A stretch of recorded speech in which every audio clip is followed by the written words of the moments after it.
যেখানে 90% মানুষ মুসলমান, সেখানে আমাদের হযরত মুহাম্মদ সাল্লাল্লাহু আলাইহি ওয়াসাল্লামের নাম থাকবে না, এটা আমি মানসিকভাবে মেনে নিতে পারি না। প্রথমেই আমরা আর্টিকেল 2(1) নিয়ে কথা বলি, যেখানে বলা আছে ইসলাম ইজ আ স্টেট রিলিজিয়ন। আমরা ইসলাম ইজ আ স্টেট রিলিজিয়ন এবং অন্যান্য ধর্ম, হিন্দু, বৌদ্ধ, খ্রিস্টান, তাদেরকে তাদের সিকিউরিটি এবং তারা জানি ইকুয়ালি ধর্ম পালন করতে পারে, এই ব্যাপারে আমাদের ধর্মে বলা আছে, আমাদের কনস্টিটিউশনে বলা আছে আর্টিকেল 2(1).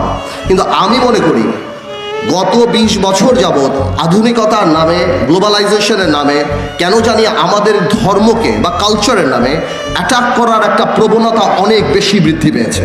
আমি এটা লক্ষ্য করেছি গণজাগরণ মঞ্চের সেই বিপ্লবের পর থেকে অনেকেই সেই গণজাগরণ মঞ্চের অবস্থানকে প্রেমিস করে, তার উপর ভিত্তি করে আমাদের ধর্ম এবং আমাদের মহানবী সাল্লাল্লাহু আলাইহি ওয়াসাল্লামকে বিভিন্নভাবে কটূক্তি এবং অপমান করার একটা পায়তারা করা আরম্ভ করেছিল।